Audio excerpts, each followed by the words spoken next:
And so as those exchanges are reporting that they are at 15-month record lows of the stock that's available in their exchanges, we call these certified stocks. So the exchanges have to certify the coffee that comes into them. Those are at record lows. And as they're at record lows, people are starting to realize that, or panic, are they going to get access? And this is basic supply and demand economics. When the supply is low and the demand hasn't shifted, the price goes up. If the content we bring you on the podcast has helped you with your business or your career and you're looking for a way to financially support the independent production of this podcast, you can do that for as little as a few dollars a month by backing us on Patreon or becoming a paid subscriber on our YouTube channel. Another way to support us and continue your learning is to purchase one of our on-demand workshops available on our website, mapperforward.coffee/workshops. Check the show notes for links, and as always, thanks for the support. Welcome to the Daily Coffee Pro by Mapper Forward, friends. I'm your host, Lee Safar, and this is episode 2 of a 5-part series with just me. This is the second time we've done this year. We are talking about what's going on with coffee. And in the last episode, we talked about some changes that are happening with Mapper Forward, as well as where we're at with the coffee crisis. So where we are at in the coffee crisis is that it hasn't gone away. To put it lightly, the coffee crisis is starting to move into a new phase. And before we talk about the kind of what that new phase really is, I want to talk about one of the elements of the coffee crisis, and that is what's been happening to the price of coffee. And there's been a lot of talk this year about, will the price of coffee go up? Will it go down? Is it going to stagnate? Have we reached a ceiling? Are we going to bottom out? All of these kinds of things are things that people have been considering and asking, and there's been a lot of confusion around it. Now, what we've observed this year is that we saw coffee hit a high of $4.40, and then we saw coffee go as low as, I believe it was around $2.89, maybe a little lower than that. And now what we are seeing as of today, at the recording of this podcast on the 27th of August, the price is around $3.70.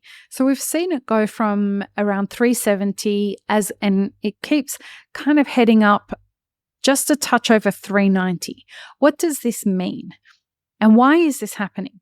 So for those who don't remember, just a refresher, where is this pricing coming from? This is pricing on the futures market of the ICE exchange, where coffee is traded. It's an exchange that's based in New York. It trades Arabica coffee. And basically what this is where commercial Arabica coffee is sold. So there are two types of traders that can buy these contracts. And each contract is for about a container's worth of coffee.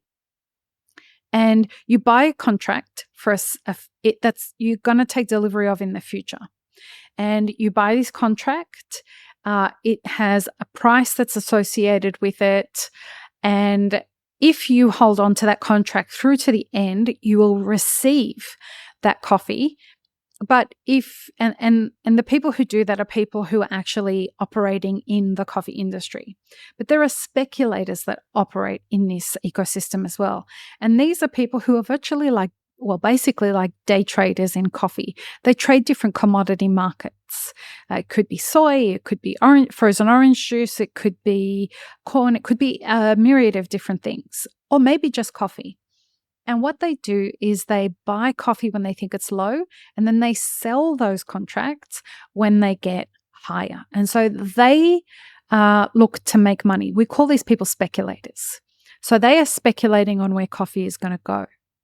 We have a historic or a record number of speculators in the coffee market, buying and selling contracts these past couple of years, basically. And they are playing a significant role in moving the price on the C market. But is the C market connected back to the specialty market? Yes, 100% in most cases. Why? Well, that's because people at Origin are basing the specialty price on the day price of what the C market is operating at. And so when the C market shifts, the price of specialty shifts because the base price, which is the C price, is shifting up and down.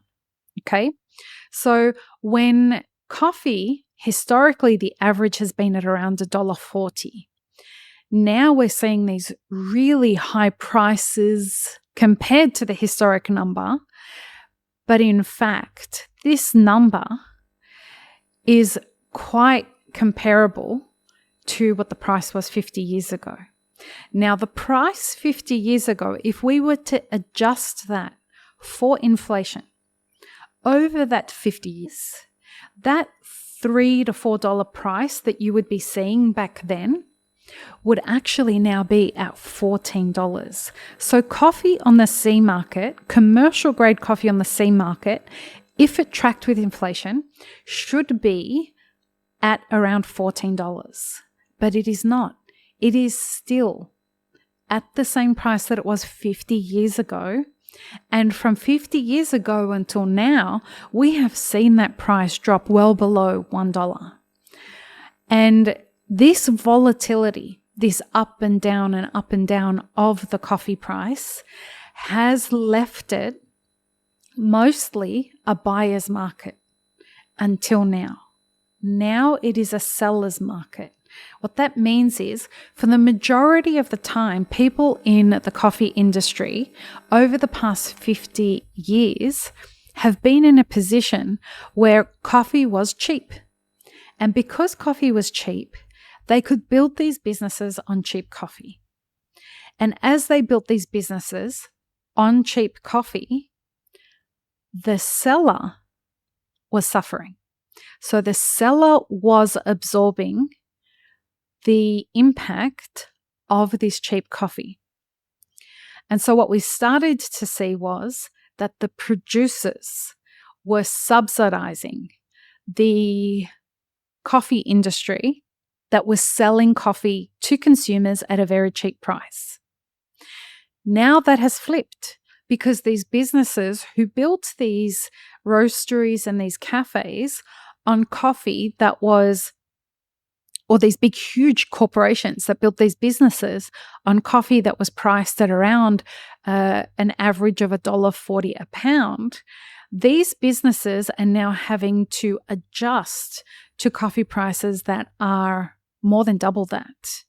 And that in an ecosystem where it's not just coffee that's going up, it's labor that's going up, and all the other raw materials and packaging that they need, all of that is skyrocketing. On top of that, you have to add in that tariffs are a major part of what's happening with regards to coffee for the number one consuming country in the world. And so we have a very interesting evolving situation in 2025 around pricing.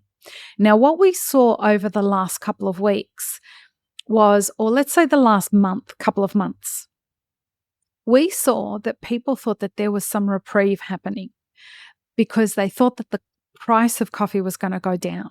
And they thought that the price of coffee was going to stabilize because it was going lower. It was heading down below $3.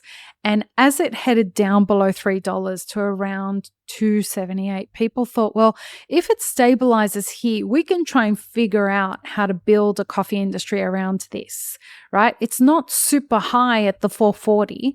Remember, that's still not a super high price. That is still not compensating the producer adequately enough to build a sustainable business.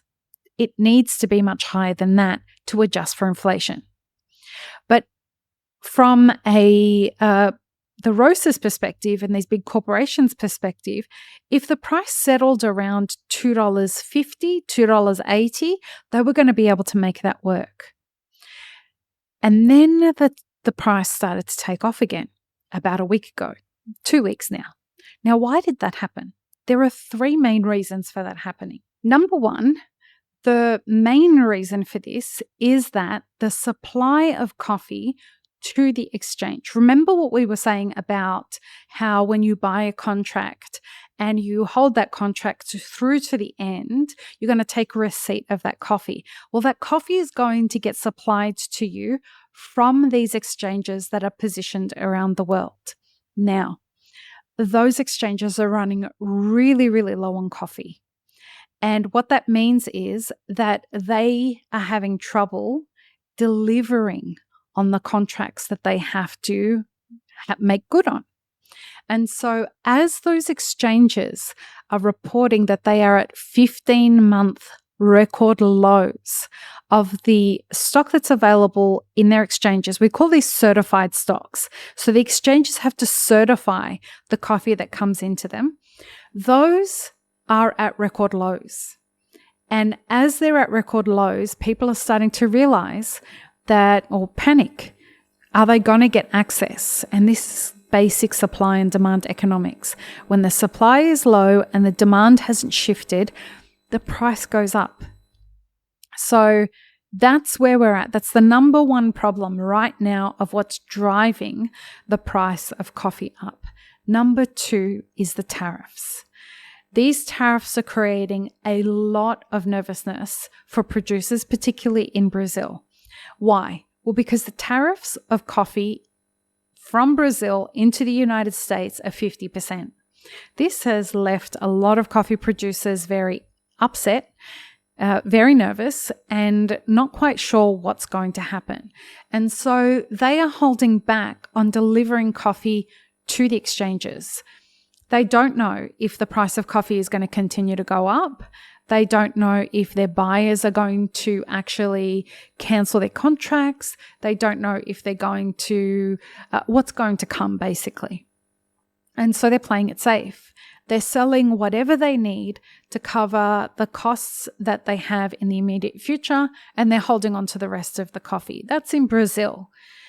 Now, this is the second reason. The third reason is that we had some weather reports that were saying that there was, first of all, it was warning of some frost that was going to happen in Brazil. So that ticked the price up a little bit. And then when that frost eventuated, it only hit certain parts of the Cerrado region, a major coffee growing region in Brazil. As it hit that region, it hit a few parts of it, but the damage we won't know until next year. It wasn't a huge hit like we had in 2021, but it still did hit parts. We're not going to know the extent of that until the next harvest. Most of the harvest in Brazil is ahead of schedule. They're calling it it's called an advanced harvest. And so even though this harvest is ahead of schedule, that coffee is not going to make it into the exchanges because, as we said, the producers in Brazil are being very cautious. And so as those stocks decline, we are starting to see the prices continue to go up. This is happening at a time where Brazil is expected to experience a 10% decrease in the harvest this year and perhaps more next year. When I say 10% decrease, that's not year on year. I mean, it's a 10% decrease in what they expected was going to be the harvest this year. And we are seeing a lot of that kind of volatility because, as we mentioned in the previous episode, there are a lot of layers to this coffee crisis, and one of them is that the weather is making it very hard to grow coffee, and it's making it very challenging for producers. That volatility is increasing to create a difficult environment for producers to stabilize their yield of coffee. This is happening globally. So I hope that has helped you understand what's happening with the price of coffee. Where do we expect it to go? We're going to talk about where that is going to happen in the last episode of this series. But that's just telling you where pricing is at with regards to the coffee crisis right now. In the next episode, we're going to talk about a very important subject, which is consolidation. So join us for that. Peace, love, and peanut butter. Have an amazing rest of your day. This episode is part of a 5-part series produced by Mapper Forward. Check the full playlist and guest details in the show notes, as well as how you can support our work in the coffee industry. Become a premium YouTube subscriber, explore our Patreon and any brands we've partnered with to bring you this podcast. Please don't forget to like, share, and subscribe. It really does help us grow our audience.